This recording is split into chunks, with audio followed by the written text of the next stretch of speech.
name is Theresa Burroughs. We were just entering in just coming into maturity. I think maybe early 20s, maybe the same age you are now. Oh, we are soldiers in the army. I was on a mission.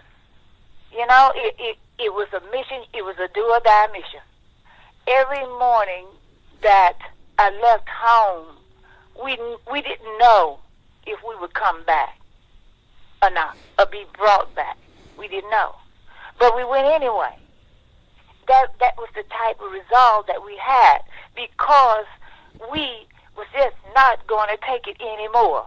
We were not going to be just singled out as the only people that could not vote and have a say in our own destiny. And it took enormous fortitude and courage for Theresa Burroughs and others to sort of stand up to those forces. I've been in Alabama for 25 years, and each year we celebrate the sacrifices that Alabamians made on Bloody Sunday.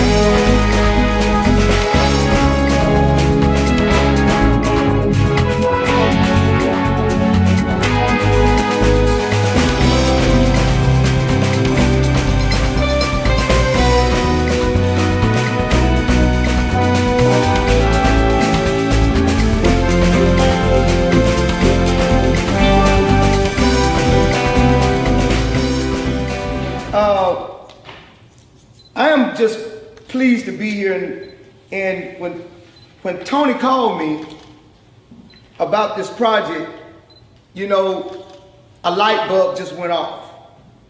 And she talked about it. I heard her passion, as you just heard her talk about. She had done her homework, and her passion was here in this particular work. And I thought about, when we talked about it, she talked about Muddy. Y'all know Muddy, Miss Theresa Burroughs, and keeping her legacy alive. And I cannot stand here before you with good conscience without allowing you to know that I wouldn't be here today if it wasn't for a Miss Theresa Burroughs. So it is important for me to help Tony to keep that legacy alive. And as she came to me and I said to her that I would do everything that I could within my powers at the state to make this come to fruition. So to hold Miss Theresa Burroughs' legacy alive is something that I'm willing to work towards along with Tony. Intellectual disabilities is something that our society has to accept. We've gone from calling people retarded. We've gone from calling them crazy. But what we don't understand is in our society, there are people with compassion, with hearts, with love, unconditional love. Because I know that's in my family. I have a little girl called Latasha that has the most unconditional love for me that I know that anybody else could have for me. And I don't have to ever question Tasha's love for me, because it's there. She's gonna be worried about, just because she heard me that I got to go back to Montgomery, she's gonna probably be worried about me going on that road. But at the end of the day, she knows that I love her too, and we're willing to do anything for her. But what we don't understand is that families of people who have these intellectual disabilities need a break. They need a break. People need to understand that if you are caring for someone with an intellectual disability, it's a full-time job. Yes.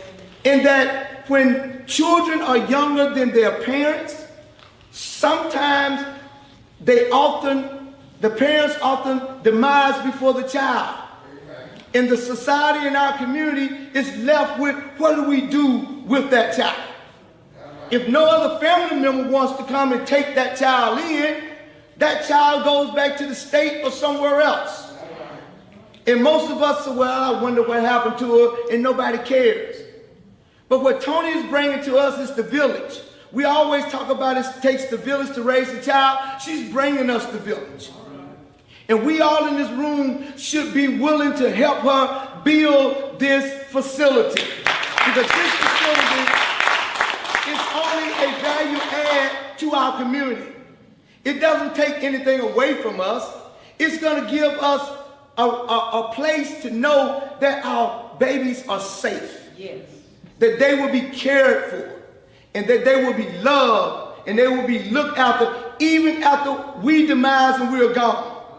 We need to know that that is in place. We can have all insurance money and all that we want, but we got to know that somebody's going to continue to take care of that child with the intellectual disability, who sometimes can't take care of themselves. And that's why it's going to take all of us to be involved with this project. I'm so proud of Tony to bring this project back home. She could have did this anywhere that she wanted to do this, but she decided to bring it home because of Renee. And I've been knowing Renee all of my life. Renee basically kind of raised all of us in the neighborhood. You know, she's been around, and Renee is a permanent statue in the depot. Everybody in depot know Renee. Renee can walk in anybody's house she wants to in the depot, and everybody know her. And nobody's gonna bother. She's gonna be all right. And so with that, we got to make sure not only does Renee get help, but all the other children around here with intellectual disabilities, that they are taken care of. And that's the task that we have before us. The question is, am I my brother's keeper?